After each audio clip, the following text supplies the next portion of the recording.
Blessing तो sir के साथ में हो गया था। मैम प्रणाम। मैम नमस्ते। मैम कैसे हो आप? आज आप बहुत बिजी थे। मैं आज आप अभी बहुत भी बहुत बिजी थे बिजी जी। हूँ। जी जी जी मैम, आप अपने इस बिजी शेड्यूल में भी हमारे बीच उपस्थित होते हैं। हम लोगों को, हम सभी को आलोका मैम से बहुत कुछ सीखना चाहिए। कि आप देखिए कि आज घर में इतना सारा काम होने के बावजूद भी इतने एनर्जेटिक की वजह से मैम सुबह भी हमारे हमारे साथ में जुड़ी हुई थी, उसके बाद दोपहर में भी जुड़ी हुई थी। साथ में सर का इनका अमिताभ सर का पूरा सेशन मैम ने सुना। तो जब मैम इतना, जो कि मैम को कोई काम नहीं है, बच्चों के साथ में नहीं मिलना है और उनके साथ में अटैच नहीं होना, हमें तो उनके बच्चों के साथ में अटैच होना, हमें तो उसको ग्राउंड लेवल पे जाकर के बच्चों के साथ में काम करना है। हम अगर मैम से प्रेरणा लेकर के सीखे तो हम बहुत कुछ सीख सकते हैं। तो मैं सभी लोगों से यह आग्रह करूंगा कि हमें इसी एनर्जी के साथ में सीखना है, जैसा मैम हमारे बीच में उपस्थित होती हैं। मैम आपका केएल इंस्टीट्यूट की तरफ से आपका मैं बहुत बहुत स्वागत करता हूं। मैम आपका स्वागत है। मैम आपका एक फॉर्मल तरीके से आपका वेलकम करने के लिए मैं हमारे स्कूल की टीचर, हमारे स्कूल के लेक्चरर मंजू यादव जी को मैं उनको आमंत्रित करूंगा कि वो मैम का एक फॉर्मल वेलकम करें। मंजू जी, आपको आवाज पहुंच रही है हमारी? हाँ सर। ओके तब शुरू करूं? बस just a minute. Myself, Manju Yadav, Sri KL Institute for the Deaf Teachers Training College. एक minute. I would like to introduce the honorable resource person.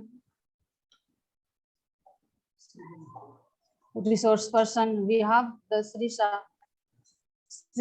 KL Institute and online participant, and I heartily welcome Dr. Aluka Guha ma'am. I express my gratitude to Dr. Santosh sir who have me provide opportunity to introduce Dr. Aloka Guha ma'am. Ma'am, if you have permission, I will introduce you.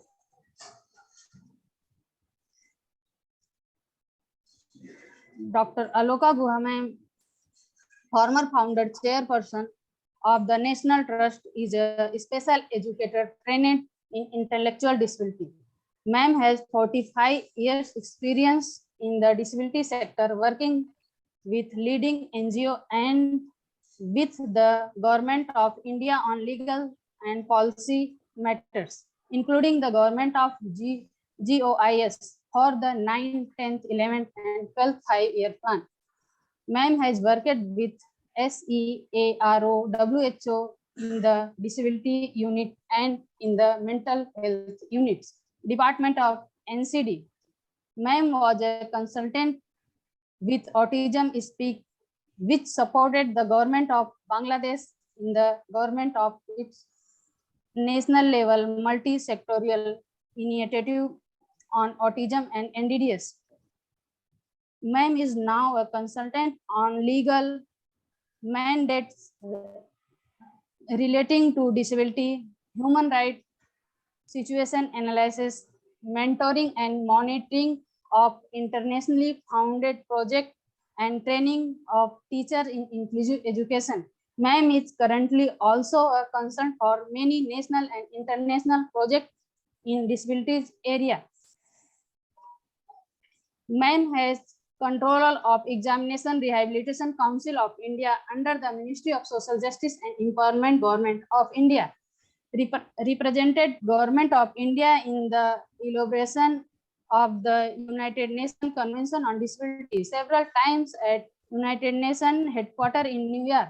Prepared the Indian draft to the United Nations 2003. Also participated in the preparation of the harmonized draft UNCRPD. Thank you very much. बहुत हो गया। Thank you ma'am. Again most, यहाँ सामने देखिए, सामने भी। अच्छा हाँ ma'am, I again most welcome greeting to you of the KL Institute this national webinar. Thank you you. Present your stream of knowledge and precious word among us. I hand over to mic to you while making such a request. Thank you, ma'am. Thank you very much, my dear. Thank you. Santoshji, can I start? Yes, ma'am. Yes, ma'am. You can, ma'am. Please, ma'am.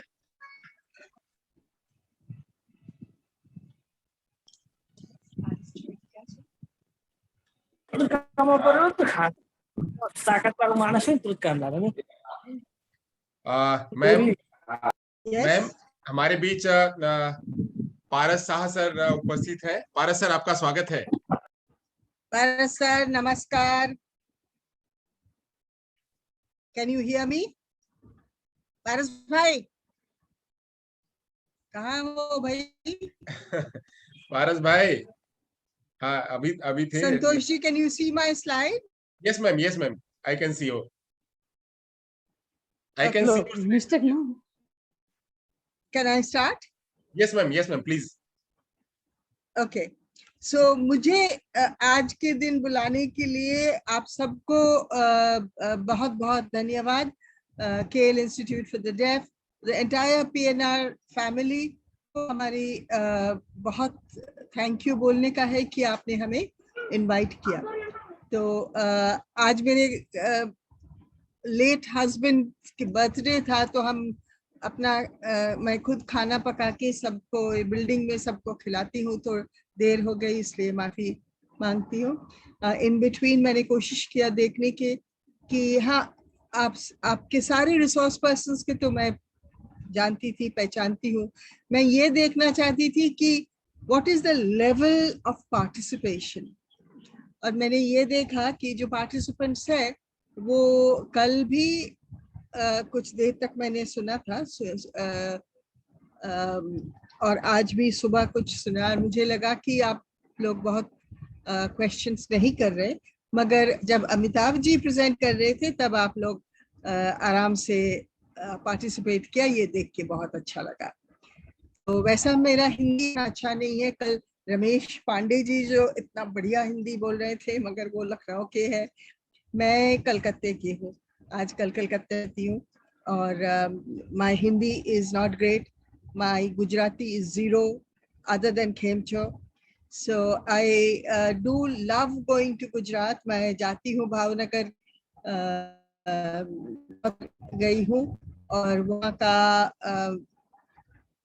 Her PNR, the one for the blind, the one for the hearing impaired, one for CP, MR, सब schools बहुत बढ़िया है।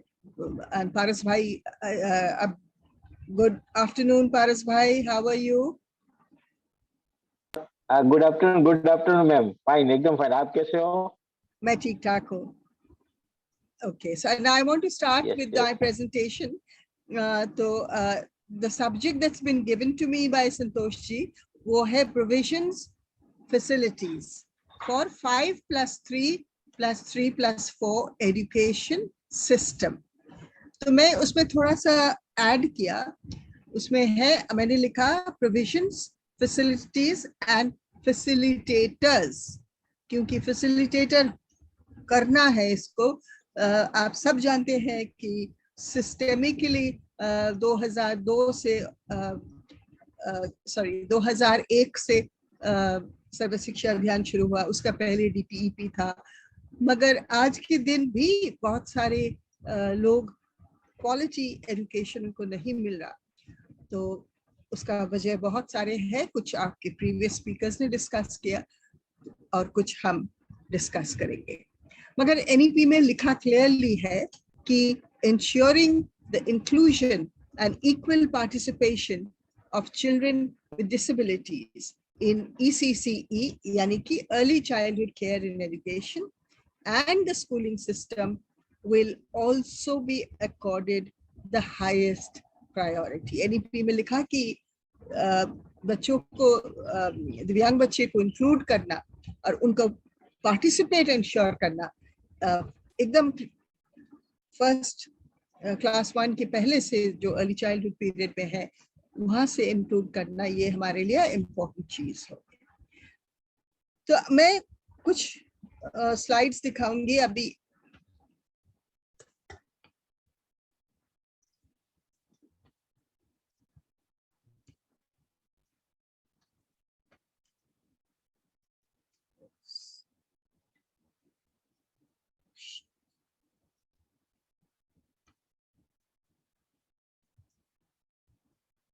Sorry, give me a minute.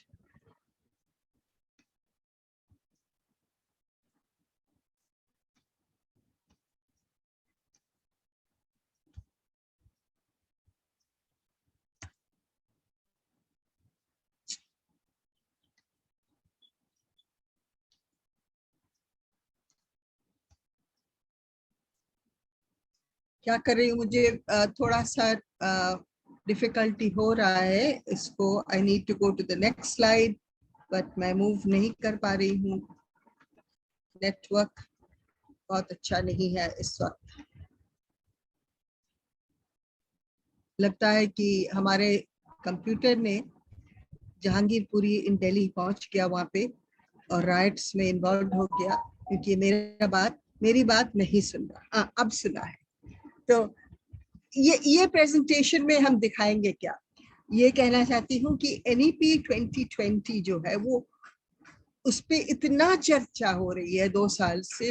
हर महीने में, हर हफ्ते में, हर दिन में इसके बारे में चर्चा हो रही. Most talked about policy. और ये जो स्ट्रक्चर है 5+3+3+4, इसका क्या मीनिंग है और ये मीनिंगफुलनेस क्या है ये भी पढ़ाऊंगी. और रिक्वायरमेंट्स फॉर CWSN जो है, RCI प्रोविजंस और RCI और एजुकेशन मिनिस्ट्री के साथ जो काम हुआ वो भी दिखाएंगे. NCF जो तैयार हो रहा है अभी, कुछ स्टेट्स में वो सेंट्रल गवर्नमेंट का एजुकेशन पॉलिसी नहीं एक्सेप्ट कर रहे, वो खुद अपना पॉलिसी बना रहे, मगर बना जरूर रहे हैं. जो केरला, महाराष्ट्र, अब बंगाल गवर्नमेंट भी एक नोटिफिकेशन निकाला कि हम अपना पॉलिसी, एजुकेशन पॉलिसी तैयार करेंगे. ये भी एक अच्छा मेजर है कि आप लोकली कॉन्स्टिट्यूट करो आप. और कुछ किताबें ऑलरेडी रेडी है. कुछ किताब के बारे में भारती जी ने बताया दिस मॉर्निंग फ्रॉम NCERT, और ये सारी चीजें हम डिस्कस करेंगे. तो पहले हम बात करते हैं इस बात की कि स्टेजेस ऑफ डेवलपमेंट जो है हमारे जॉ पियाजे, आप सबने पढ़ा है कि sensory motor period, pre operational period, concrete operational, फन फॉर्मल ऑपरेशनल. जो पियाजे का stages of cognitive, socio cognitive development है, उसके अकॉर्डिंग ये स्ट्रक्चर बनाया. कौन सी स्ट्रक्चर? अब जो एजुकेशन स्ट्रक्चर बना है कि पहले 5 साल का होगा, यानी कि 3 साल प्रिपरेटरी, उसके बाद क्लास 1 and 2. सो ये अर्ली चाइल्डहुड में 5 साल हम निकालेंगे, जो बहुत जरूरी है, बहुत जरूरत है इसकी. और ये हमारी दिव्यांग बच्चे के लिए सबसे ज्यादा इम्पोर्टेंट है. फिर आएगा 3 साल जो क्लास 3, 4 and 5, और फिर आएगा और 3 साल class 6, 7 and 8, and last class 4 last stages 4 years जो है secondary and higher secondary, class 9 and 10, 11, 12.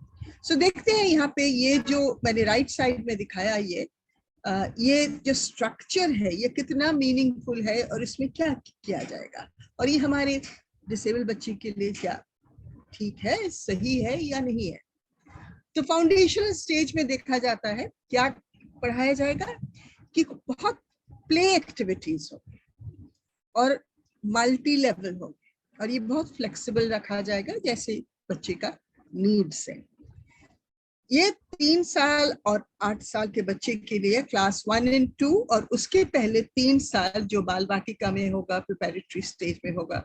ये सबसे सबसे सबसे इम्पोर्टेंट स्टेज है सब बच्चे के लिए, खास करके दिव्यांग बच्चे के लिए. फिर क्लास 3, 4 and 5 जो 8 साल और 8 साल से 11 साल के बच्चे लोग उसमें रहेंगे, वहाँ आप क्या करेंगे, बहुत लाइट हल्का टेक्स्ट बुक इंट्रोड्यूस करेंगे. थोड़ा सा पहले अर्लियर क्लास 1 and 2 से थोड़ा ज्यादा फॉर्मल, मगर फिर भी ये इतना एब्स्ट्रैक्ट नहीं होगा. ये सिर्फ कॉन्क्रीट सब्जेक्ट्स सिखाया, क्योंकि वो बच्चे अभी भी पियाजे का अगर आप स्टेजेस याद रखें तो ये वो अभी भी pre abstract actual concrete stage में भी है. तो फिर मिडिल स्कूल में 11 to 14 इयर्स में जो क्लास 6, 7 and 8 होंगे, वहाँ पे क्या पढ़ाया जाएगा, वहाँ पे सब्जेक्ट्स इंट्रोड्यूस किया जाएगा, एब्स्ट्रैक्ट कॉन्सेप्ट्स यूज किया जाएगा. और कनेक्शंस बिटवीन सब्जेक्ट्स। जैसे कि सोचो डिजास्टर, डिजास्टर एनवायरनमेंट साइंस में भी पढ़ाया जाता और ये साइंस में भी पढ़ाया जाता, तो इनका कनेक्शंस क्या है अक्रॉस सब्जेक्ट्स, ये वहां पे इंट्रोड्यूस किया जाएगा। फिर हम आएंगे सेकेंडरी एंड हाई सेकेंडरी, वो 14 साल से 18 साल तक, वहां पे मल्टी डिसिप्लिनरी सब्जेक्ट्स होंगे और सब्जेक्ट स्ट्रीम्स को तोड़ा जाएगा। So this will be very flexible. यहाँ पे स्टूडेंट का चॉइस होगा कि वो 9 और 10 करके थोड़ा सा टाइम ऑफ ले ले, कहीं जाए, थोड़ा काम करे, पैसा कमाए, फिर वापस आए। वापस आने का मौका उसे मिलेगा क्योंकि उनके जो 10 साल तक क्लास 10 तक उन्होंने पढ़ा है वो क्लाउड में उनका क्रेडिट्स सब जमाया जाएगा। वहां पे स्टूडेंट्स का चॉइस रहेगा कि कौन सा सब्जेक्ट्स वो चूज करना चाहते हैं। बहुत फ्लेक्सिबल होगा वो। साइंस, कॉमर्स और आर्ट्स में जो आज के दिन हम मोटे मोटे दीवार देखते हैं, वो दीवार को तोड़ा जाएगा ताकि एक स्टूडेंट वो फिजिक्स ले सकता, उसके साथ हिस्ट्री भी ले सकता और उसके साथ अकाउंटिंग भी ले सकता। तो ऐसा कोई बाधा नहीं होगा कि आपको सिर्फ आप फिजिक्स पढ़ोगे तो जबरदस्ती आपको केमिस्ट्री और बायोलॉजी भी पढ़ना है। सो ये स्ट्रीम्स का जो दीवार है बीच बीच में, वो दीवार को तोड़ा जाएगा और स्टूडेंट्स को चॉइस दिया जाएगा। आप सब्जेक्ट्स, अपने पसंद के सब्जेक्ट्स चूज करो और अपने पसंद की सब्जेक्ट्स में आप एग्जामिनेशन दो। ये पहले कभी नहीं हुआ है। Multiple exit points, multiple entry points, ये भी स्कूल एजुकेशन और हायर एजुकेशन दोनों में हो जाएगा।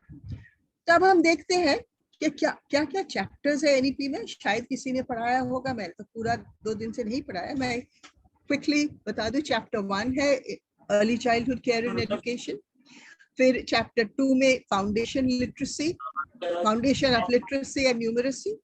चैप्टर 3 में है कर्टेलिंग ड्रॉप आउट, जो बच्चे ड्रॉप आउट हो गए, स्कूल में नहीं आते, उनको ट्रैक करना है ताकि यूनिवर्सल एक्सेस सबके लिए हो। चैप्टर 4 है करिकुलम एंड पेडागोजी। चैप्टर 5 है टीचर्स, ये सबसे मोटा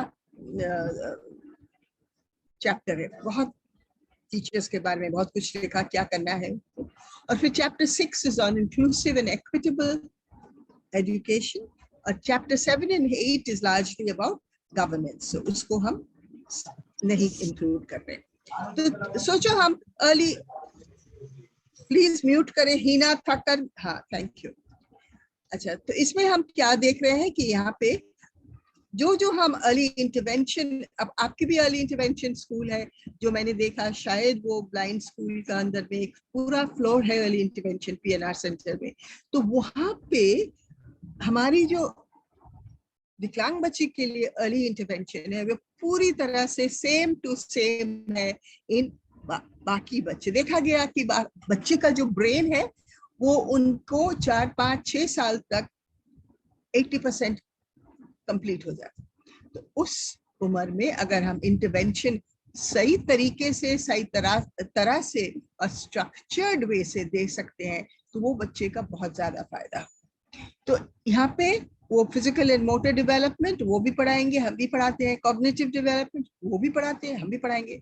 नया ये है कि वो कल्चरल आर्टिस्टिक डेवलपमेंट पढ़ाएंगे और बिहेवियर सिखाएंगे। ये हमारे अर्ली इंटरवेंशन प्रोग्राम्स में ज्यादातर बिहेवियर का कोई प्रॉब्लम नहीं सिखाया जाता, मगर हमारे हर बच्चे को कुछ ना कुछ बिहेवियर प्रॉब्लम जरूर होता है।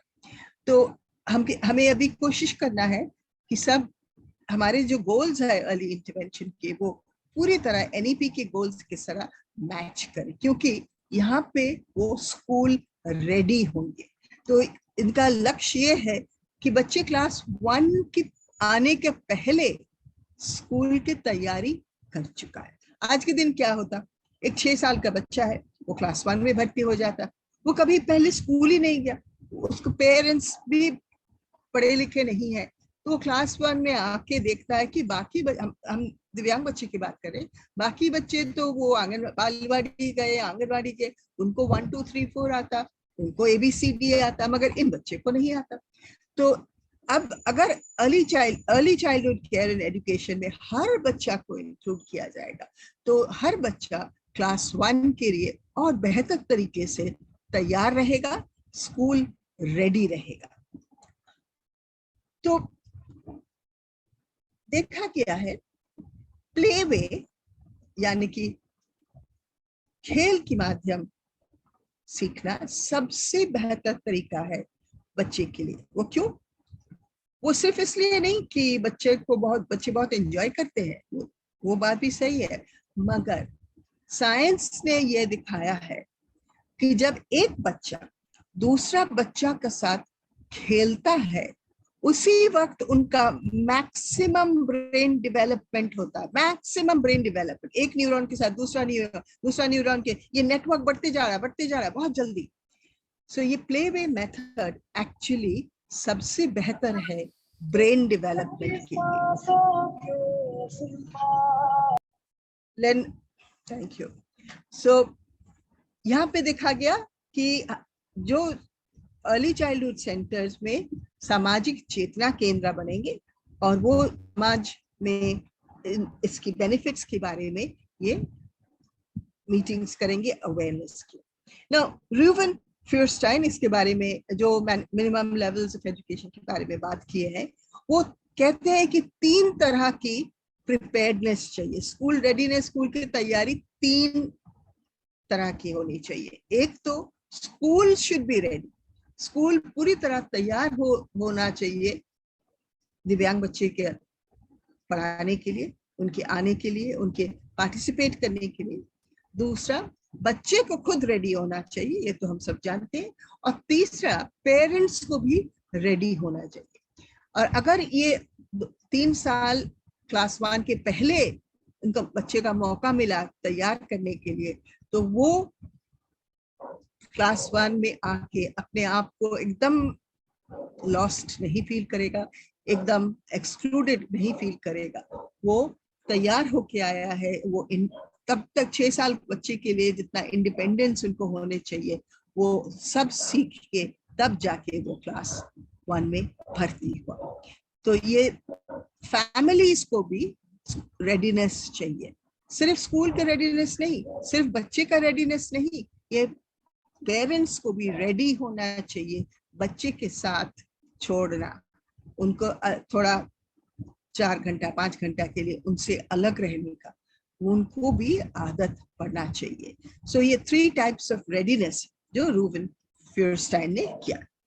तो एनसीईआरटी अब क्या कर रहे हैं? अब ये जो early childhood care and education के बारे में ये मटेरियल तैयार करे, ये एक प्रोविजन है। ये तैयारी 2 भाग में होगा, एक 0 to 3 years के लिए जो पेरेंट्स के लिए मटेरियल होगा, गाइडलाइंस, और एक 3 to 6 years के लिए होगा वो स्कूल्स के लिए। तो ये कभी भी पहले नहीं हो पाया थी इतनी बारीकी से, इतनी क्लैरिटी से 0 to 3 और 3 to 6 के लिए एनसीईआरटी के द्वारा ये सब फ्रेम्स तैयार किए।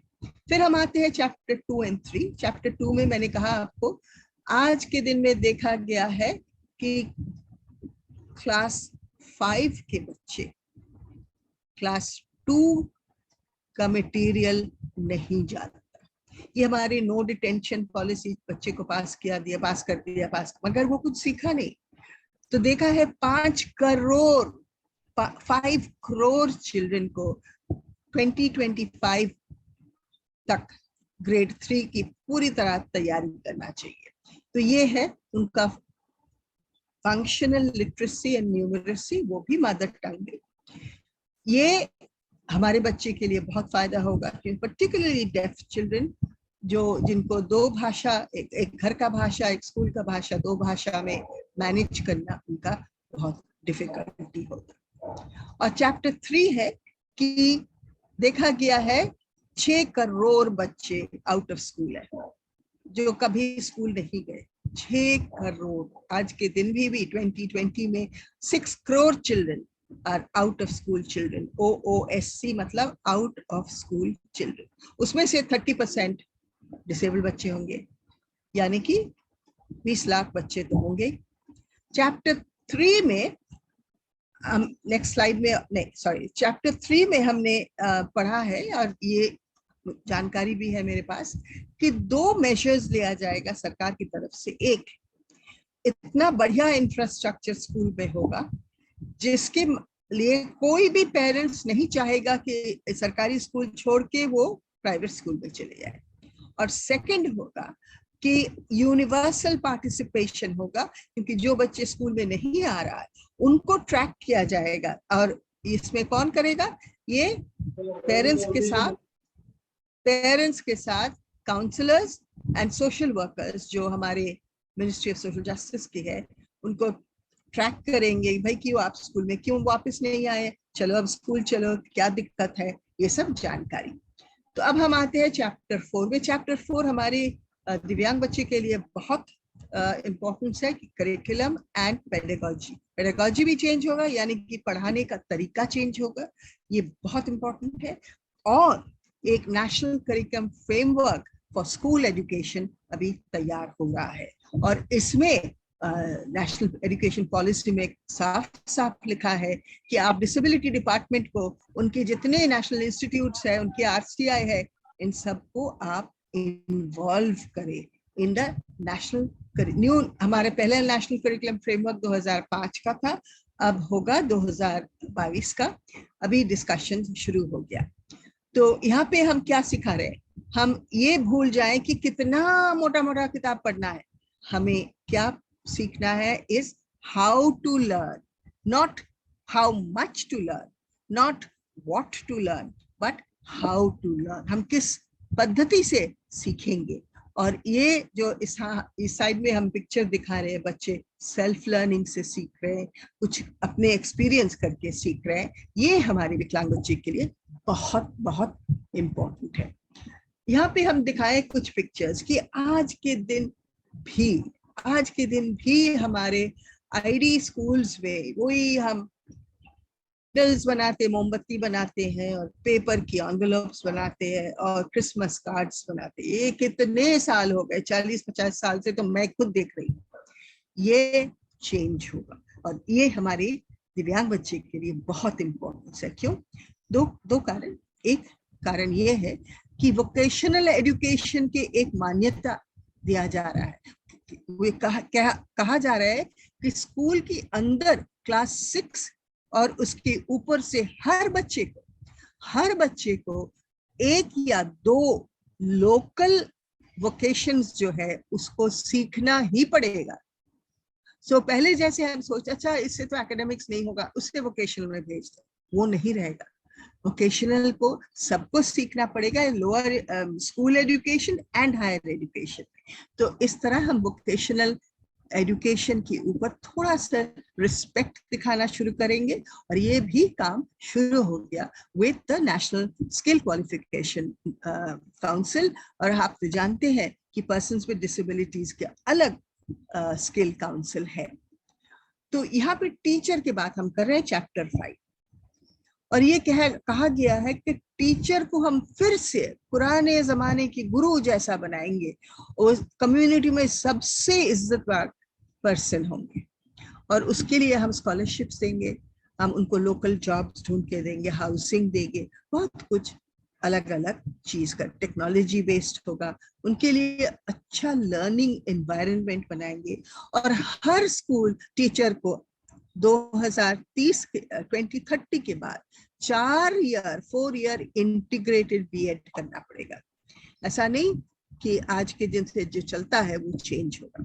और जो TET क्वालिफिकेशंस है वो भी अलग अलग चेंज होगा फॉर 5+3+3+4। ये आउट स्ट्रक्चर के लिए टीचर का क्वालिफिकेशंस भी चेंज होगा।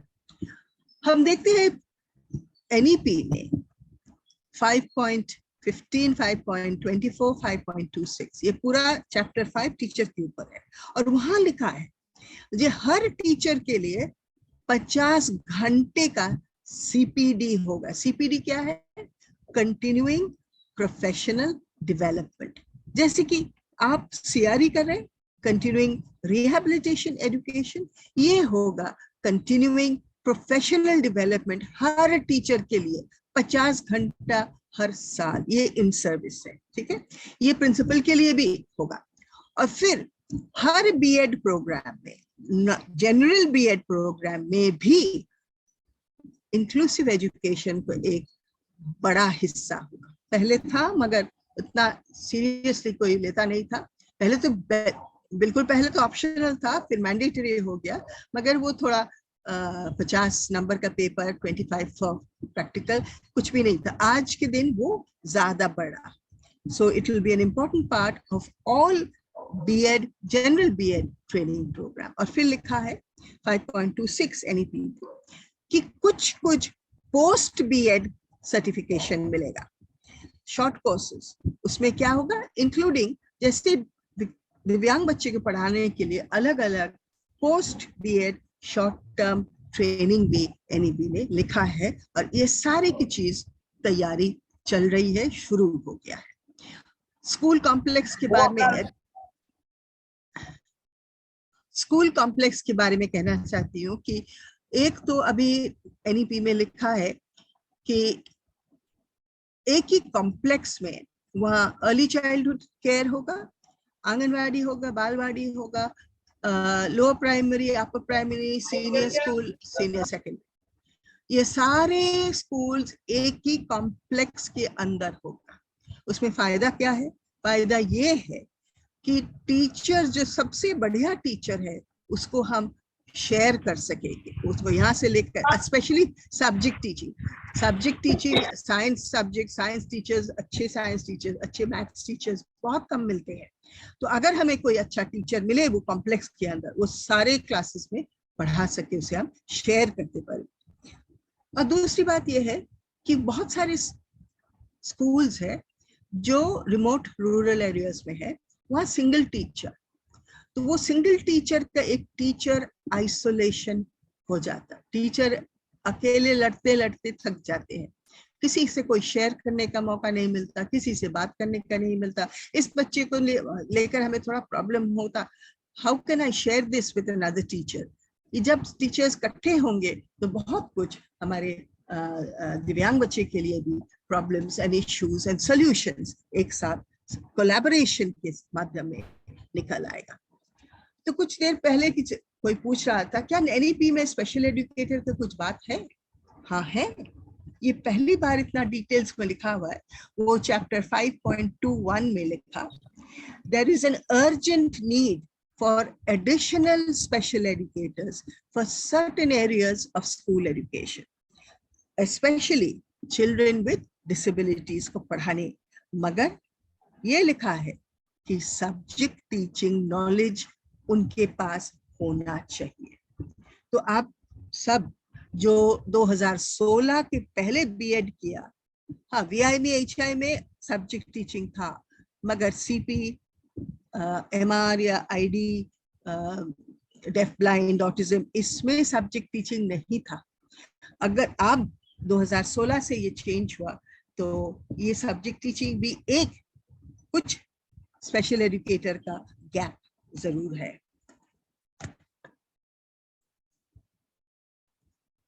Excuse me.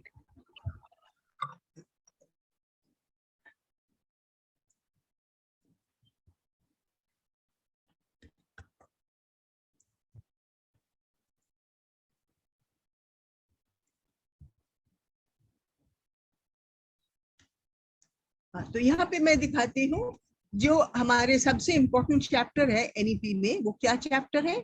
चैप्टर 6 जो है on inclusive and equitable education for CWSL। इसके बारे में तो आपने पढ़ा है किसी ने।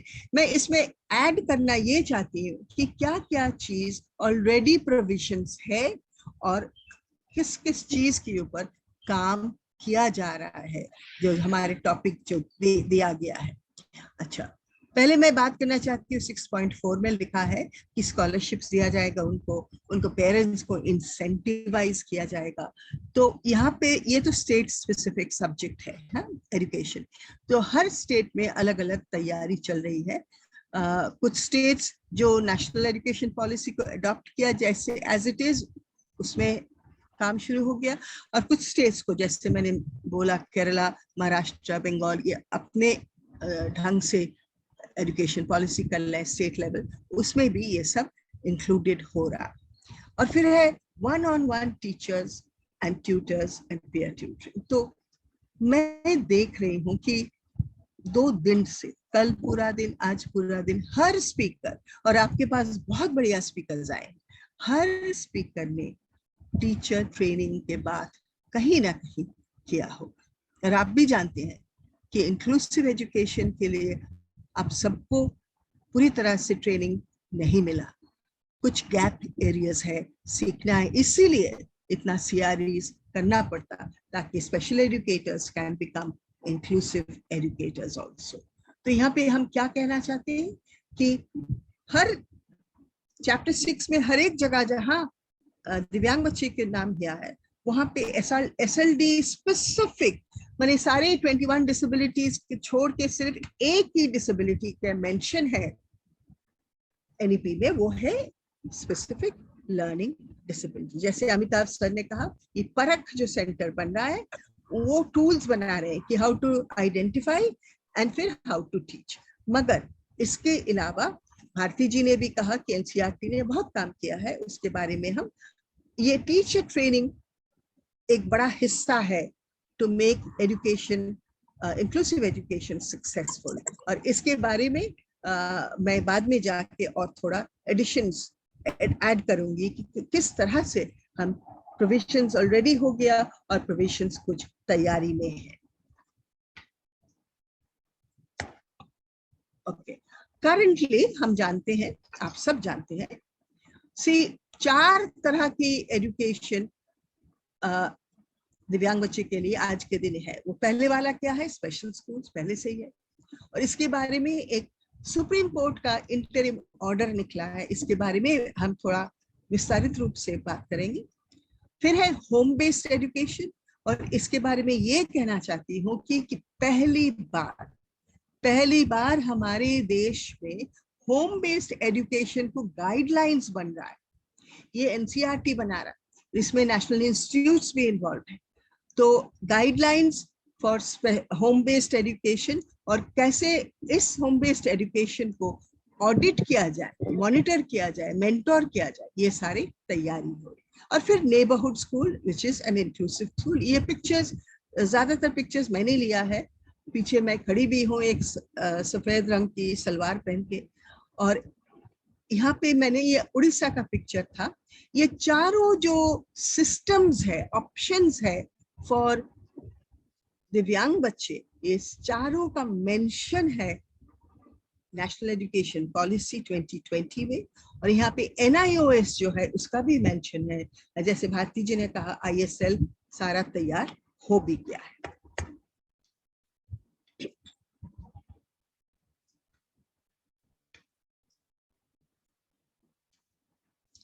तो क्या स्पेशल स्कूल्स के बारे में मेंशन है?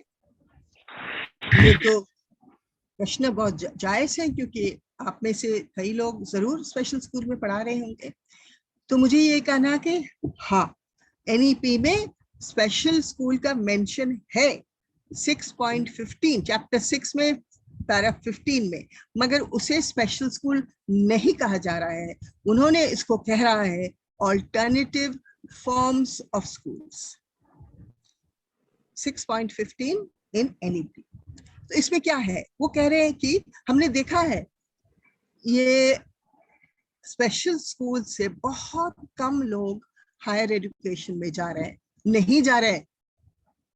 तो हम क्या करेंगे अभी, क्योंकि हमें मालूम है कि स्पेशल स्कूल में कुछ बच्चे हैं जो बहुत मेरिटोरियस है, जिसमें क्षमता है हायर एजुकेशन में जाने के लिए। तो NEP कहता है कि ये ऑल्टरनेटिव फॉर्म्स ऑफ स्कूल, जिसे हम इंटरप्रेट करते हैं एज स्पेशल स्कूल, कि वो ऑल्टरनेटिव पेडागोजीज जो है वो कुछ बच्चे के लिए वो कंटिन्यू करे, कोई वास्ता नहीं। क्योंकि आज के दिन में कुछ वेरी सीवियर बच्चे होंगे जिसको स्पेशल एजुकेशन की जरूरत है, मगर कुछ बच्चे जो है वो स्पेशल स्कूल में रह सकते हैं, मगर अगर वो नेशनल करिकुलम फ्रेमवर्क फॉलो करे और वही लर्निंग आउटकम्स रीच कर सके, तो हम उनको हेल्प करेंगे उनके टीचर्स को कैपेसिटी बिल्डिंग करेंगे, ट्रेन करेंगे। किसमें ट्रेन करेंगे? हम इंक्लूसिव पेडागोजीज में ट्रेन करेंगे, हम सब्जेक्ट टीचिंग में ट्रेन करेंगे, और how to achieve learning outcomes, एक ही समान लर्निंग आउटकम जो बाकी बच्चे रेगुलर स्कूल में करते हैं, हम उनको हेल्प करेंगे, हम उनको लेबोरेटरीज देंगे, लाइब्रेरीज देंगे, और जो मेरिटोरियस स्टूडेंट्स हैं हम उनको स्कॉलरशिप्स देंगे। सो ये पहली बार एक एनईपी में स्पेशल स्कूल या अल्टरनेटिव फॉर्म्स ऑफ स्कूल्स की मेंशन है। हाँ, और फिर देखा गया है कि बेंचमार्क डिसेबिलिटीज जो आरपीडब्ल्यूडी एक्ट में लिखा है, वो एनईपी में भी लिखा है कि उनको स्पेशल स्कूल में जाना है या उनको रेगुलर स्कूल में जाना है, ये उनका मर्जी है। और इसके बारे में भी सुप्रीम कोर्ट ने 2021 में एक ऑर्डर दिया है, इसके बारे में हम चर्चा करेंगे। और पेरेंट्स और गार्डियंस के लिए high quality home schooling and skilling की व्यवस्था करेंगे, मटेरियल वाइड स्केल डिसेमिनेशन करेंगे ऑफ मटेरियल, ताकि पेरेंट्स एंड केयर गिवर्स अपने बच्चे को आसानी से सपोर्ट कर सकते हैं। और फिर लिखा है, आप मैं सुन रही थी कल और आज की ट्रेनिंग के बारे में, स्पेशल एजुकेटर को हायरिंग के बारे में, उसके बारे में हम सुप्रीम कोर्ट के ऑर्डर के बारे में भी बताएंगे। मगर अभी कुछ देर पहले आप अमिताभ जी से पूछ रहे थे ये क्रॉस डिसेबिलिटी ट्रेनिंग कहाँ मिलेगा। ये आरसीआई के पास तैयार है मटेरियल, जो 2017 में लॉन्च हुआ था, और करीब 80 सेंटर्स में 6 महीने का कोर्स चला था, जो सिर्फ स्पेशल एजुकेटर्स के लिए है। वो diploma level, MEd level, BEd level, कोई भी लेवल में, मगर ये क्रॉस डिसेबिलिटी ट्रेनिंग का मटेरियल तैयार था, कोर्स किया है। इसको हम अभी रिवैम्प कर रहे हैं, आरसीआई ने इसको नए तरीके से बना के इसको फिर लॉन्च करेंगे। और रिसोर्स सेंटर्स, ये लिखा है 6.11 एनईपी में, जो रिसोर्स सेंटर्स के लिए हमें special educators with cross disability training चाहिए। तो आप ध्यान से समझे, 2 क्वालिफिकेशंस चाहिए उनको स्पेशल एजुकेटर्स से। एक तो सब्जेक्ट टीचिंग होनी चाहिए, सेकंड क्रॉस डिसेबिलिटी ट्रेनिंग होनी चाहिए। तो ये बहुत महत्वपूर्ण चीज है कि जहाँ पे सिवियर एंड मल्टीपली डिसेबल्ड बच्चे आ रहे हैं, वो उनको हाई सपोर्ट नीड्स नहीं करें, हम आरपीडी लैंग्वेज यूज करें। वो कह रहे हैं सिवियर एंड मल्टीपल डिसेबल्ड बच्चे के लिए हमें क्रॉस डिसेबिलिटी ट्रेन्ड टीचर्स चाहिए। और जैसे मैंने कहा, आरसीआई का ट्रेनिंग जो है, इसे दोबारा रीलॉन्च किया जाएगा। उसमें अमिताभ जी भी चैप्टर लिखे थे, अभी हाल ही में और भी कुछ लिखा हुआ है। और इसमें जो हम बैरियर फ्री एक्सेस रहेगा रिसोर्स सेंटर में, वहां पे हम reasonable accommodation tailored to suit their needs, मतलब बच्चे के हिसाब से जो जरूरत है आप उसी तरह से उनको पढ़ाइए। तो यहाँ पे 2 चीज मैं आपको ध्यान में एकदम पीट पीट के आपका दिमाग में बैठाना चाहती हूँ। एक तो है रीजनेबल अकोमोडेशन, और दूसरा है equity, not equality but equity. इसके बारे में मैं थोड़ा एक्सप्लेन करूंगी। यहाँ पे देखिए, इक्वालिटी भी है, अकोमोडेशन भी है, और एक्सेसिबिलिटी भी है, ठीक है। और ये साइड में 4 जो पिक्चर्स पेड़ दिखा जा रहा, ये क्या दिखा रहा है, क्या दिखाने की कोशिश हो रहा है कि पेड़ जो है ना, वो थोड़ा एक साइड में हिल गया, तो 2 बच्चे उस पेड़ का फल या फूल एक्सेस करने की कोशिश कर रहा है, मगर नहीं मिला। जो बच्चा ये साइड में खड़ा है उसी को लाभ फायदा हो रहा, वो बच्चे को नहीं हो रहा। और इक्वालिटी में क्या दिखा गया है कि इसी पेड़ में जो एक साइड में झुक गया, 2 बच्चे को समान अपॉर्चुनिटी दिया, यानी कि जो सीढ़ी दिया वो समान हाइट का है, फिर भी एक ही बच्चा उसे उसके लाभ ले सक रहा है, मगर दूसरा बच्चा नहीं पहुंच पा रहा है वो उसका हाथ नहीं पहुंच पा रहा। और इक्विटी क्या है? इक्विटी है कि हर बच्चे को उनकी जरूरत के हिसाब से आप सपोर्ट कीजिए। तो इक्विटी में इस बच्चे का छोटा सा स्टेयरकेस और बच्चे को लंबा सा स्टेयरकेस, ताकि उसको फायदा हो। तो ये इक्वालिटी इक्विटी में तो दुविधा है। मुझे आशा है कि आप अच्छे हैं, और मैं चाहती हूं कि आप चैट बॉक्स में लिखे आपको क्या चाहिए। अगर आप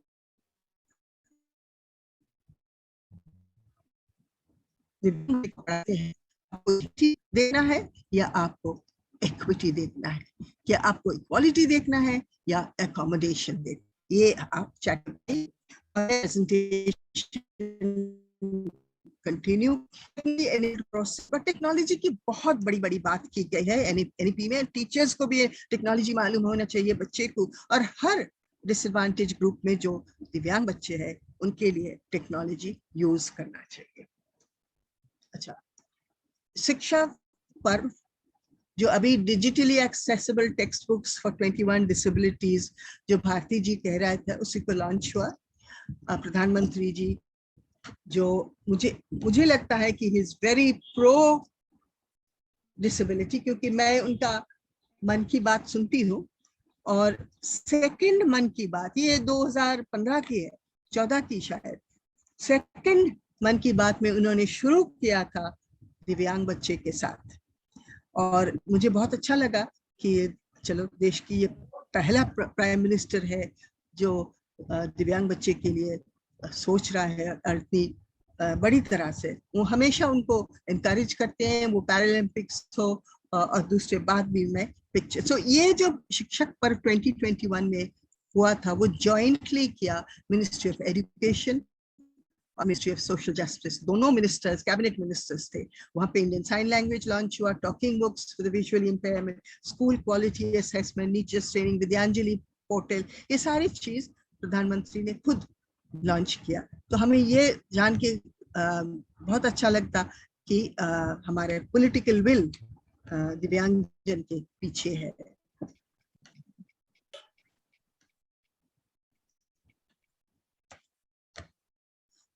तो coming back to the structure, ये मेरा टॉपिक है 5+3+3 के लिए क्या सुविधा है, क्या अलाइनमेंट हो रहा है, कहाँ आरसीआई का रोल है, कहाँ नेशनल इंस्टीट्यूट का रोल है। ये पहले मैं ये बता दूं कि कुछ तैयारी शुरू हो गया है, कुछ तैयारी बाकी है, मगर कंप्लीट ऑलरेडी बहुत सारी जगह में हो गया। तो ये जो NCFC मतलब national curriculum framework for early childhood education, इसमें आरसीआई का रोल है। अर्ली इंटरवेंशन में आरसीआई का इच्छा है न्यू कोर्सेज लॉन्च करे, CREs ऑन अर्ली इंटरवेंशन करे, और परख के साथ कोलैबोरेट करके SLD का टूल्स गाइडलाइंस में उनके साथ कोलैबोरेटिवली काम करे। फिर हम आते हैं मिडिल स्टेज में। यहाँ पे क्या चाहिए हमें? यहाँ अर्ली इंटरवेंशन और चाइल्ड डेवलपमेंट के कंप्लीशन करने के लिए टीचर्स को ट्रेनिंग, फिर सब्जेक्ट टीचिंग में टीचर्स को ट्रेनिंग, क्रॉस डिसिप्लिन। ये आप में से पारस भाई वाज देयर दिसंबर में 2021 में गुवाहाटी में एक बड़ा नेशनल कॉन्फ्रेंस किया था आरसीआई ने, वहां पे ये सब चर्चा हुआ कि अब न्यू अलाइनमेंट करना है नेशनल एजुकेशन पॉलिसी से, आरसीआई की तरफ से क्या क्या करना है। ये पब्लिश भी हो गया, उनका जो बुकलेट निकला, इसमें how to do list of accessible ICT, how to work with NIs, how present curriculum को मॉडिफाई किया जाएगा। ये सारे आरसीआई का रोल है। आरसीआई कुछ काम शुरू हो गया और कुछ काम शुरू होने वाला है।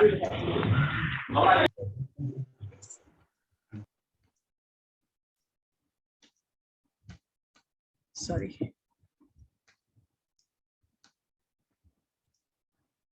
मेरा कंप्यूटर थोड़ा थक गया आज, लगता है मुझे, मेरी तरह।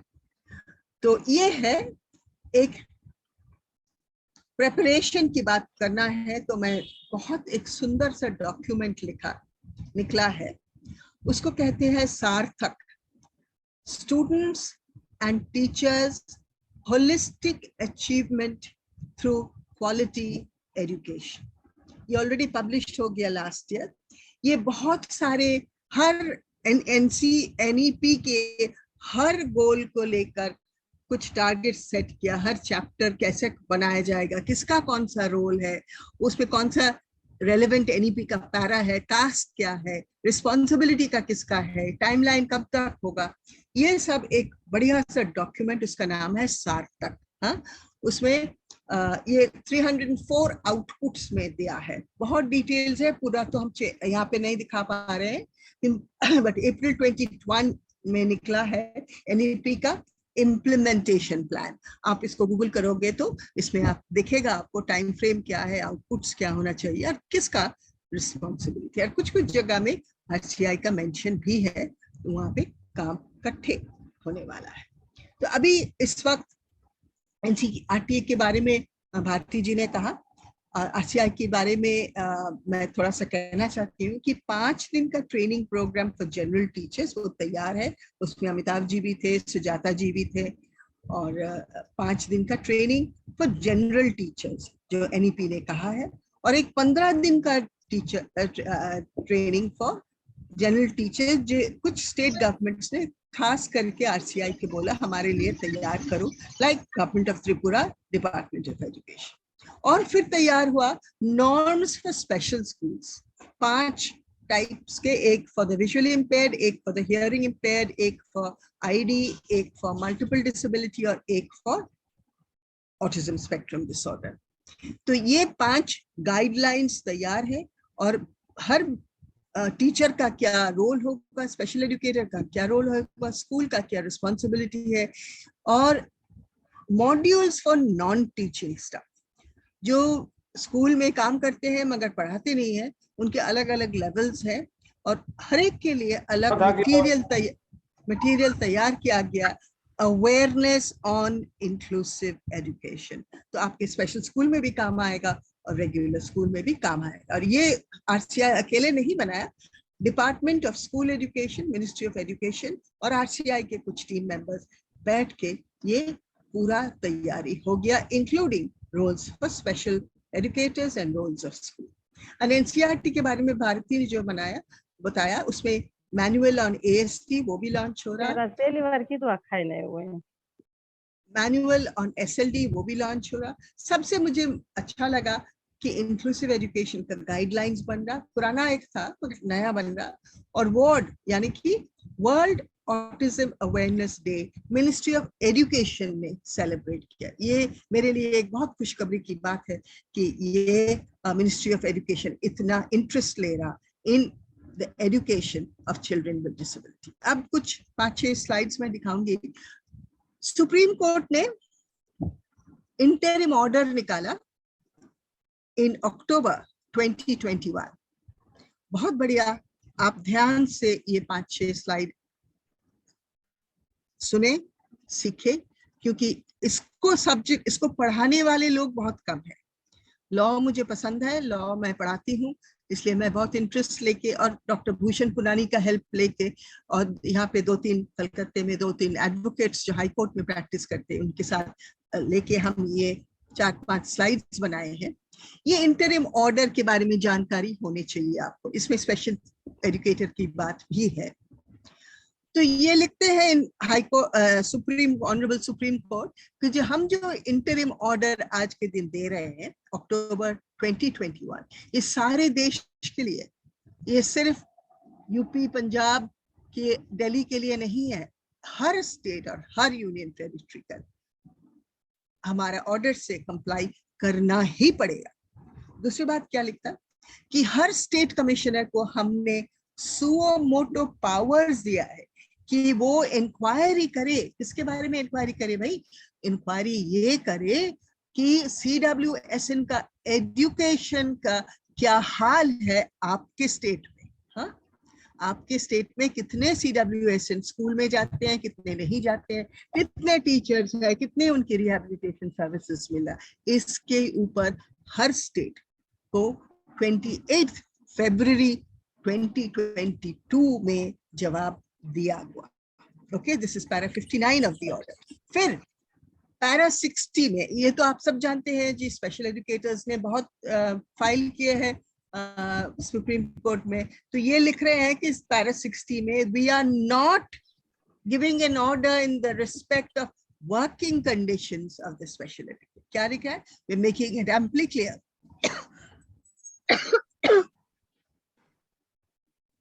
that we are not deciding on the working conditions of the special teachers and the class of persons represented by the petitioners before the court. वो बाद में आएगा, ये एक interim order है, ये final judgment नहीं है।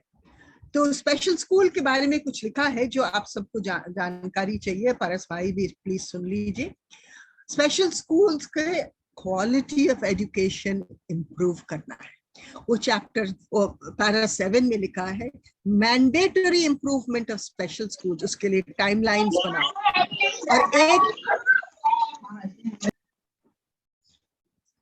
और नोडल मॉनिटरिंग एजेंसी आप सेटअप करो। सरकार को कहा गया कि सारे स्पेशल स्कूल्स को मॉनिटर करने के लिए एक स्पेशल मॉनिटरिंग नोडल एजेंसी बनाइए और स्पेशल स्कूल्स और स्पेशल टीचर्स के लिए प्यूपल टीचर रेशियो नॉर्म्स बनाइए और हमें सबमिट करें।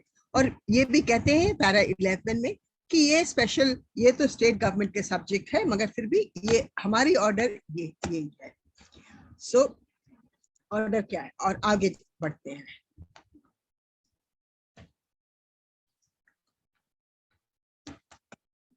सॉरी,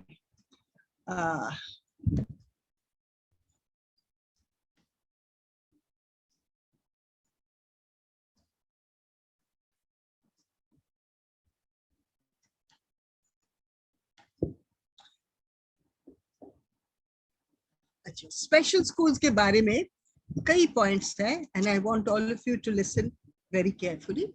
स्पेशल स्कूल्स के बारे में पैरा 61 में लिखा है कि we deem it appropriate to presently issue directions to the state commissions. वो क्या directions है? Number 1 है, Supreme Court observes that CWSNs have to be imparted education not only by special teachers, but there has to be special teachers for them. So, enrollment of children with physical disability mainstream schools में सब जगह हो सकता है। तो court ने ये dual form of education, जो स्पेशल स्कूल में भी पढ़ेगा, नेबरहुड स्कूल में भी पढ़ेगा, ये दोनों का रिकग्निशन आया।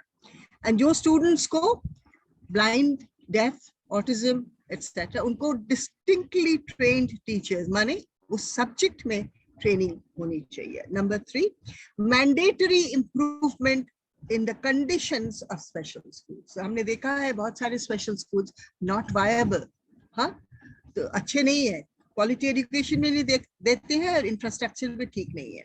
और नोडल एजेंसी जिसके बारे में मैंने कहा। फिर 5 नंबर में मैं ये कहना चाहती हूँ कि ऑनरेबल एससी सुप्रीम कोर्ट ने क्या कहा, वो कहा कि कुछ अनवायबल स्पेशल स्कूल्स को आप मर्ज कर दीजिए with more viable special schools in the neighborhood, ताकि assets को consolidate कर सकें। Now, this will cause a lot of difficulty. कोई special school अपने आप को बंद नहीं करेगा व किसी और के साथ merge नहीं करेगा, मगर बच्चे के हित में ये भी सुप्रीम कोर्ट ने ऑर्डर किया। Okay, so next.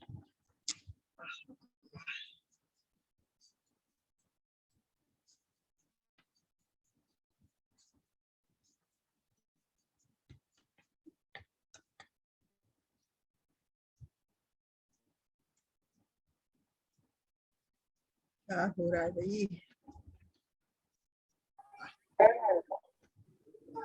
नेक्स्ट कह रहे हैं कि सुप्रीम कोर्ट ने कहा है कि आरटीई एक्ट का साथ जो शेड्यूल आपने निकाला, शेड्यूल 1, उसको चेंज करो, क्योंकि वो पुराना शेड्यूल है, वही चल रहा है। मगर आपने तो 2012 में अमेंडमेंट किया, आरटीई को अमेंडमेंट करके दिव्यांग बच्चे को इंक्लूड किया, तो आपको अभी शेड्यूल 1 को चेंज करना है। फिर कह रहा है 53 एंड 55 में ये जो आइटिनरेंट टीचर्स है उसको क्लस्टर लेवल में अपॉइंट करो, क्योंकि हमारे पास अब आज के दिन इतने स्पेशल एजुकेटर्स नहीं है जो काउंसिल के अंडर रजिस्टर्ड है। सो ये मिनिस्ट्री ऑफ एजुकेशन के अंदर रेगुलर स्कूल है, ministry of social justice DEPD के अंदर स्पेशल स्कूल्स है। ये दोनों को जो दुविधा है इसके बारे में भी सुप्रीम कोर्ट ने बोला, और RCI के लिए खास करके ये कुछ आदेश है। पहला है कि आप जो स्पेशल एजुकेटर तैयार करते हैं, हाँ आप ट्रेनिंग का शेड्यूल तैयार करते हैं, सब कुछ करते हैं, मगर आपको वहां पे कैसे मिनिमम स्टैंडर्ड्स मेंटेन किया जाए ये भी सिखाना होगा। That's number 1। नंबर 2 में क्या करते हैं कि हर एक RTE हो, RCI हो, नेशनल ट्रस्ट हो, पॉलिसी हो, सब अलग अलग प्रोविजंस कर रहे हैं, इसको आप हार्मोनाइज कीजिए। थर्ड में क्या कहते हैं, RCI अपना नॉर्म्स फॉर रिकग्निशन जो है उसे आप ऑगमेंट करें ताकि और भी स्पेशल एजुकेटर्स हमारे लिए बहुत जल्दी तैयार हो जाए। तो जैसे NEP में भी कहा और सुप्रीम कोर्ट ने भी कहा कि NCT that is national council of teacher education and RCI दोनों मिलके अभी काम करना है, और उन दोनों का MOU भी रेडी है और दोनों काम करने शुरू कर दिया। वो क्या कहा है कि जल्द से जल्द हमें बहुत सारे स्पेशल एजुकेटर्स चाहिए, ये शॉर्टेज हम कैसे ओवरकम करेंगे ये आप बताइए। रिहैबिलिटेशन प्रोफेशनल्स के बारे में ये ध्यान से पढ़िए, स्पेशल एजुकेटर और स्पेशल टीचर्स के बारे में लिखा है। दो जो गवर्नमेंट सेक्टर में है, the court directs government to create commensurate permanent posts for the rehabilitation professionals and special teachers who can cater to the needs of CWSM। ये है पैरा 57B में।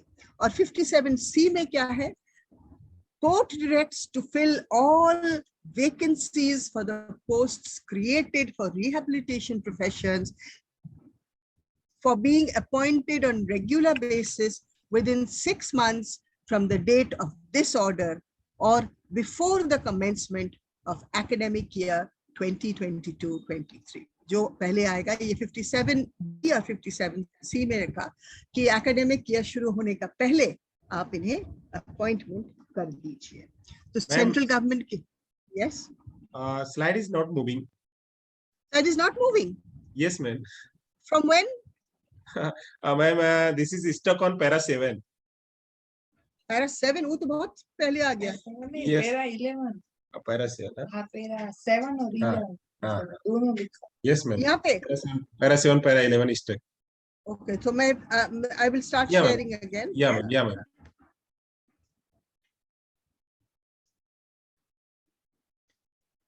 अब दिख रहा? Ma'am, can you नहीं, please ये दिख रहा? नहीं मैम, आप एक काम शेयर को वापस से शेयर करिए। हाँ, रिज्यूम शेयरिंग कर रही है। हाँ, रिज्यूम शेयर कर रही है। अभी आया। यस मैम, अभी हुआ। अभी आया? Okay, from current slide. तो यहाँ पे हम देख रहे हैं कि पैरा 61 में लिखा हुआ है कि स्पेशल स्कूल्स को सर नहीं दिख रहा है ना? नहीं दिख रहा? दिख रहा है। ओके, स्पेशल स्कूल्स को पैरा 61 में लिखा कि आप इनको क्वालिटी बढ़ाए, और सुप्रीम कोर्ट ने रिकॉग्नाइज किया कि मैंडेटरी इंप्रूवमेंट इंफ्रास्ट्रक्चर में, पीपल टीचर रेशियो में, क्वालिटी में, और अगर ये नहीं, और एक मॉनिटरिंग एजेंसी चाहिए सारे स्पेशल स्कूल्स को मॉनिटर करे। और फिर ये भी लिखा है कि जो अनवायबल, जो वायबल नहीं है, जो ठीक तरह से नहीं चल रहा है स्पेशल स्कूल, उसे आप मोर वायबल स्पेशल स्कूल के साथ मर्ज कर दिया। आपको मालूम होगा कि बहुत सारे स्कूल्स, सरकारी स्कूल्स, रेगुलर स्कूल्स बंद किए गए हैं या दूसरे के साथ मर्ज। ऐसा है, सुप्रीम कोर्ट ने कहा कि स्पेशल स्कूल के साथ भी ये आप करो, क्योंकि ये बच्चे के हित में नहीं है कि स्कूल का क्वालिटी व नंबर ऑफ टीचर्स व क्वालिफाइड टीचर्स नहीं हो। फिर आरटीई एक्ट में, इसको मैंने बता दिया कि आरटीई एक्ट को शेड्यूल नंबर 1 आप रीराइट करो, क्योंकि अमेंडमेंट जो हुआ 2012 में, उसके बाद आपने शेड्यूल चेंज नहीं किया। और पैरा 53 और पैरा 55 में लिखा कि आइटिनरेंट टीचर्स को आप क्लस्टर लेवल में यूज करें, ना कि वो स्कूल में जाके उसमें से बहुत ज्यादा टाइम निकल जाता, आप एक क्लस्टर में यूज करें ताकि बहुत सारे लोग उन्हें यूज कर सकते हैं। फिर आरसीआई के एक्ट में यहाँ पे हमने 3-4 चीज कह चुकी हूँ कि आरसीआई को, हाँ, शेड्यूल तो बनाना है, टीचर ट्रेनिंग देना है, उसके अलावा आप उनको ये भी सिखाएं कि how to maintain minimum standards for imparting quality education to CWS। दूसरी बात क्या कहा कि central government needs to harmonise provisions, सारी स्कीम्स और लेजिस्लेशंस के बीच समानता हो, समता हो, तो ये पैरा 53 में कहा। और फिर आरसीआई को अपने नॉर्म्स को ऑगमेंट करो, कह रहे हैं कि हमें बहुत सारे स्पेशल एजुकेटर्स की जरूरत है और आप हमें इतना नहीं दे पा रहे, तो please relook at the norms, ताकि हम जल्द से जल्द, एनसीटी और आरसीआई के दोनों नाम मेंशन किया सुप्रीम कोर्ट ने कि आप दोनों एक साथ काम करें, क्वालिटी टीचर्स बनाएं, मिनिमम स्टैंडर्ड्स करें, और नॉर्म्स को, हाँ, क्वालिटी नॉर्म्स को आप इनको थोड़ा सा कैसे बढ़ा सकते हैं ताकि जल्द से जल्द हमें ज्यादा से ज्यादा टीचर्स मिले, स्पेशल टीचर्स। तो national council of teacher education NCT और आरसीआई को बोला, जैसे एनईपी में भी कहा, कि ये दोनों एक साथ काम करना ही चाहिए, और इन दोनों का एमओयू भी तैयार हो गया। तो फिर हम जाते हैं रिहैबिलिटेशन प्रोफेशनल्स के बारे में, चैप्टर 57B और चैप्टर 57C। इसमें क्या कहा, ध्यान से पढ़िए।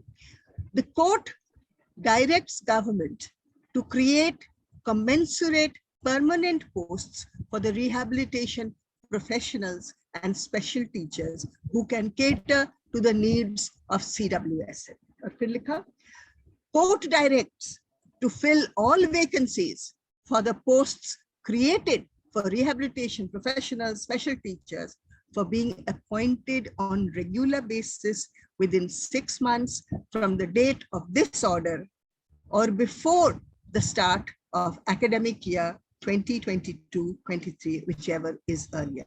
यानी कि आप इनको अपॉइंटमेंट दीजिए 2000 एकेडमिक ईयर शुरू होने का पहले।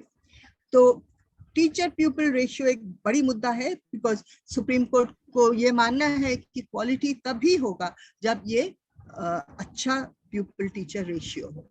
तो उन्होंने आरसीआई को और मिनिस्ट्री ऑफ एजुकेशन को कहा कि दोनों बैठ के किया भी है, norms, प्यूपिल teacher norms for special schools and separately for regular schools, ये दोनों काम हो गया है। और मगर in the mean time supreme court कहता है कि हम समझते हैं जब तक ना आप अपने नॉर्म्स के ऊपर एग्री करें, तब तक आप 8.8 students to 1 teacher for cerebral palsy, 5 students to 1 teacher for intellectual disability, ASD and SLD, and 2:1 for deaf, blind and multiple disability. और current situation में देखा जाए क्या, मिनिस्ट्री ऑफ एजुकेशन में ये इंफॉर्मेशन दिया है सुप्रीम कोर्ट के कि आज के दिन हमारे पास 22 लाख CWSN है, 22 लाख, 22.5 lakhs, मगर हमारे पास स्पेशल एजुकेटर्स है only 28,535. They are saying that हम 4 लाख जनरल टीचर्स को short term training in inclusive education किया है।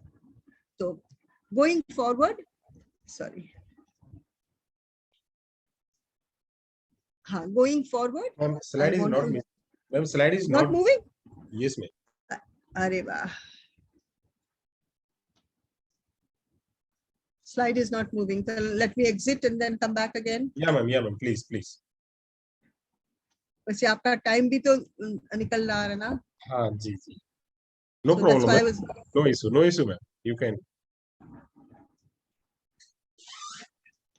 इंफॉर्मेशन हमारे लिए बहुत ही बेहतर है।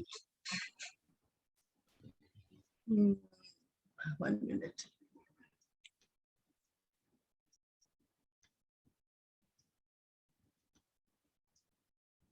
मैम स्क्रीन शेयर स्टॉप करिए और उसके बाद वापस से शेयर करिए। I seem to have got stuck somewhere. Wait. Remove, report, rename. Let me expand this.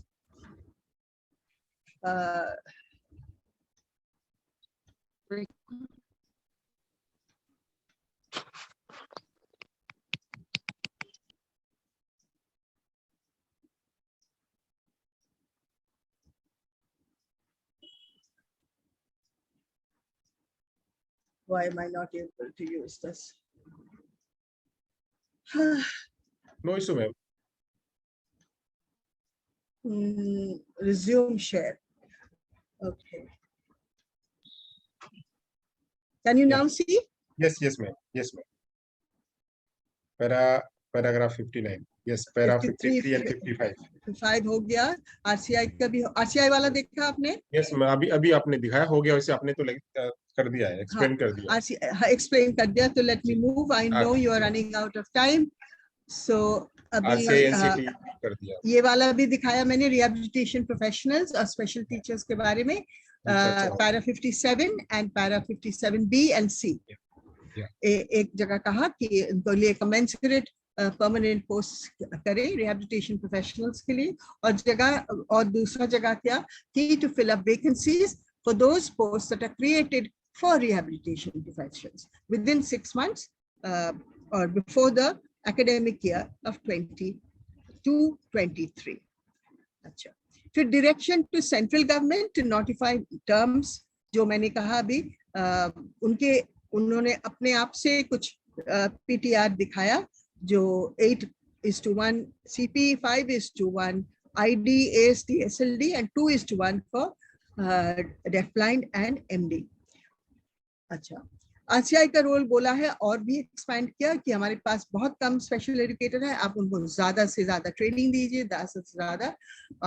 ये भी कहा है, और इसको सुन लीजिए, all teachers and staff in the general schools should be given compulsory training and sensitization so that they support CWSN in the general school. So her teaching and non-teaching staff her level में training देना है, और ये सब material RCI और Department of School Education तैयार करके दिया है। So just to repeat, Suomoto Powers and Secretary herself, Education Secretary and Social Welfare Secretary, दोनों को 1 March तक रिपोर्ट देना है, और बाकी स्टेट गवर्नमेंट्स को लास्ट वीक ऑफ February 22 में देना है। और ये भी कहा ये इंटरिम ऑर्डर है, ये फाइनल जजमेंट नहीं है, और ये working conditions of special educators के बारे में नहीं है।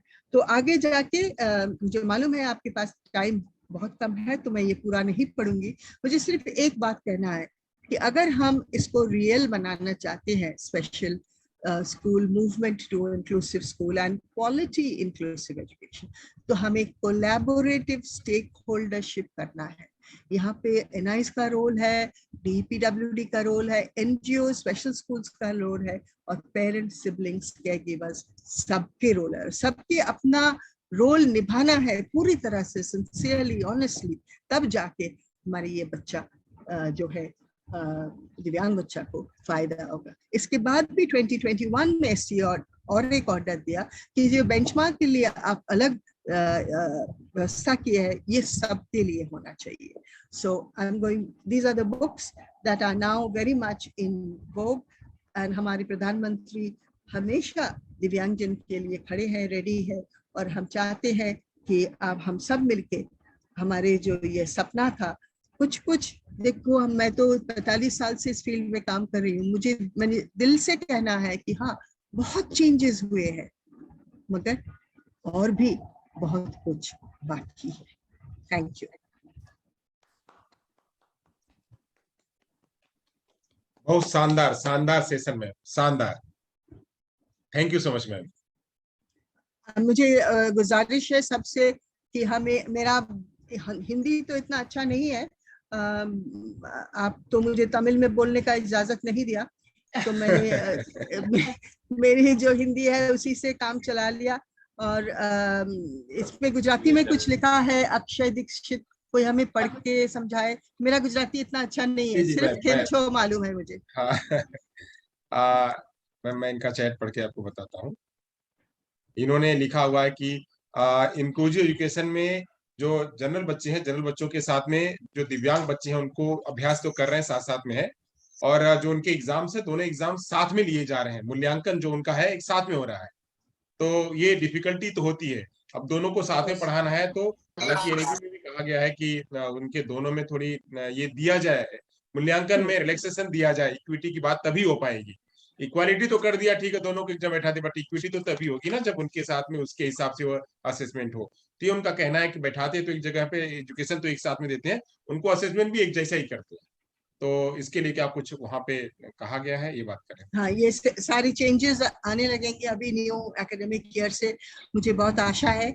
और मैं आपसे कुछ प्रश्न या कमेंट्स या इश्यूज के बारे में सुनना चाहती हूँ कि आपका कुछ क्लैरिटी आया, क्या कुछ आपका नॉलेज में कुछ गैप्स था जो मैंने फिल करने की कोशिश की मगर सक्सेसफुल हुआ क्या नहीं मालूम नहीं। तो आप हमें कुछ पूछे या चैट बॉक्स में लिखिए, I will be very grateful. And Santosh ji, thank you very much, आप हमें इनवाइट किया। मुझे पारस भाई ऑल्सो थैंक यू। नहीं, आपने बहुत अच्छी तरह से समझाया और बहुत सारी जो बातें सभी लोग नहीं जानते थे वो भी आपने बताई, तो बहुत अच्छी बात है। और डेफिनेटली न्यू एजुकेशन पॉलिसी से आगे बहुत सारा काम होने वाला है। अभी तो शुरुआत है लेकिन धीरे धीरे होगा ऐसा लगता है। थैंक यू वेरी मच, जो आपने भी आपका प्रेशियस टाइम निकाल के ये जो स्लाइड वगैरह बना के हमको समझाया, तो वो उसके लिए भी आपका भी बहुत बहुत शुक्रिया। थैंक यू पारस भाई।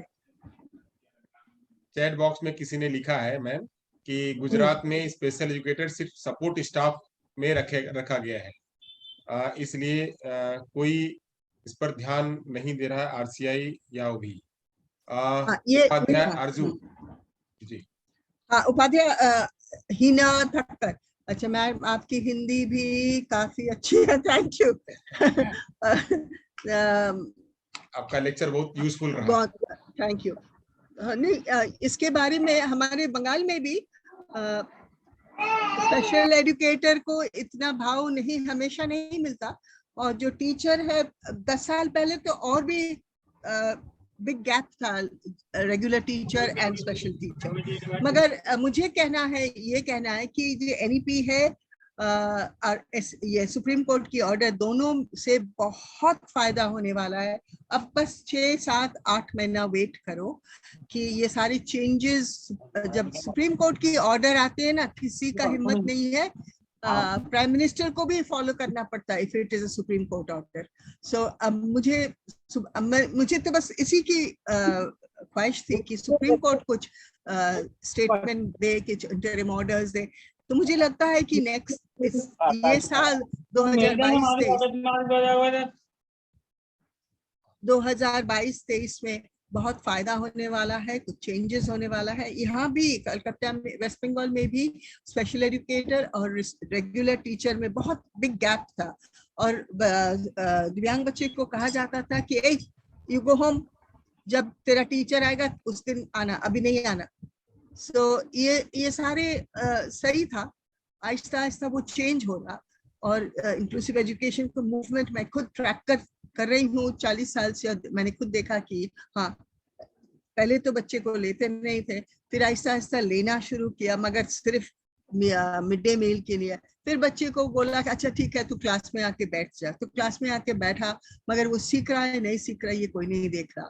तो अब अगर हम स्पेशल एजुकेटर को सशक्त बनाए और संगठित बनाए, तो मुझे लगता है कि टीचर्स को समझ में आएगा कि अरे ये स्पेशल टीचर तो बहुत कुछ जानता है। तो ये देखिए, कोई हमारा बात सुने ना सुने, ये हमारे ऊपर है। हम अपने आप को ऐसा तैयार करें, ऐसा समर्थ बनाए कि लोग हमारी बात सुनने में मजबूर हो जाए। Ma'am, thank you. मैं एक बात कहना चाहूंगी। हाँ, देयर यू आर। हेलो, नमस्ते मैम, गुड इवनिंग मैम। नमस्ते, कैसे हो? बस एकदम बढ़िया हूँ। बस आपकी जो ये बात है वो मैंने सुनी और मेरे साथ संतोष भाई भी थे साथ में, तो हमने एक प्लान आउट किया है कि हम ऐसा करेंगे कि हमारी अंकुर स्कूल है, फिर सीपी स्कूल है, फिर डेफ एंड डम स्कूल है, ब्लाइंड स्कूल है, और वो तो सभी स्कूल के जो टीचर्स है उसका एक साथ में एक ट्रेनिंग का एक प्रोग्राम बनाएंगे, और हमारे सेक्रेटरी जनरल पारस शाह जो हमको ग्रीन झंडी दे देंगे, तो फिर ये तो उनका पूरा हिम्मत है कि आपको ग्रीन झंडी नहीं दे। क्यों पारस भाई? इतना भी भगवान उनको हिम्मत नहीं दिया कि आपको ना करे। मैम ऐसा नहीं है, पर मुझे ये लगता है कि ये करना बहुत ही जरूरी है मैम, क्योंकि हाईटेक स्कूल भी है, फिर सभी को साथ में ये पूरा 3 दिन का ट्रेनिंग का प्रोग्राम करके सभी को साथ में आप अपना जो वक्तव्य आप देंगे, तो ये क्या है, ये जो हमारा जो एजुकेशन सिस्टम है वो क्या है, वो प्रॉपरली जानकारी मिल जाएगी। इसलिए हमने ये प्लान तो किया है, अभी देखते हैं आगे आगे क्या होता है। मैं आशा रखती हूँ कि ये प्लान हमारा पास आउट हो जाए और आपकी हमको जल्दी से जल्दी मुलाकात भी होवे और ज्ञान भी प्रोवाइड होवे तो बहुत बेहतरीन। आपने जो लास्ट में जो वाक्य बोला नहीं कि हमारा स्पेशल एजुकेटर्स है वो एकदम ज्ञानी हो, और तो उससे हमको हमारे जो बच्चे हैं चेंज मिलेगा, ये हम सोच रहे हैं। हाँ, मगर मैं एक बात बता दूं आपको कि मैं अगर पढ़ाती हूँ ना, मैं बहुत प्रश्न भी पूछती हूँ। अगर प्रश्न नहीं आंसर नहीं आता तो देन आई गेट डिसअपॉइंटेड। क्या मैम, वो शर्त आपकी हमको मंजूर है मैम। एनी टाइम जब बोलोगे मैं हाजिर हूँ। और आप सबको हमारी तरफ से बहुत बहुत धन्यवाद। हम आपने इनवाइट किया और हमारे जोक्स पे आप हंसे भी। क्यों पारस भाई, थोड़ा हंसी दिखा दो। नहीं, अरे नहीं, हम करेंगे, डेफिनेटली करेंगे। हम हमारे टीचर और ये जो हमने इंक्लूसिव स्कूल बनाए तो उसके टीचर्स को साथ में लेके चलेंगे, क्योंकि अल्टीमेटली हमारा गोल तो इंक्लूजन का ही है। तो हम इंक्लूजन में ही आगे बढ़ेंगे, 100% बढ़ेंगे। Thank you so much. Thank you very much ma'am.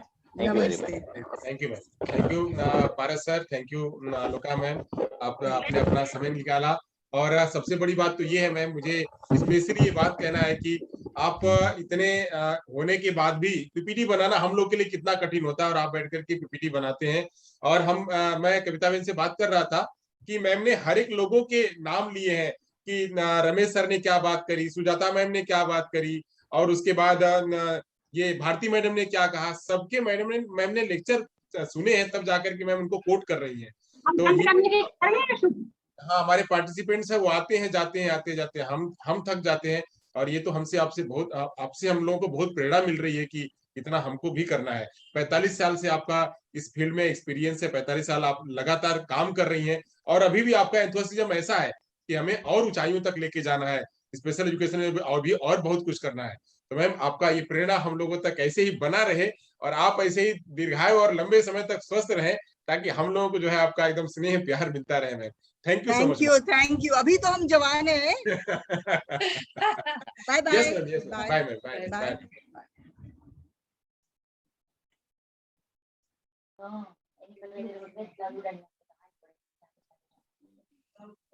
Thank you Paras sir. अरे थैंक यू। प्रपोजल बना के देंगे आपको, हरी झंडी दिखाना है। अरे दे दिया हरी झंडी, चिंता मत करो, ठीक है ना।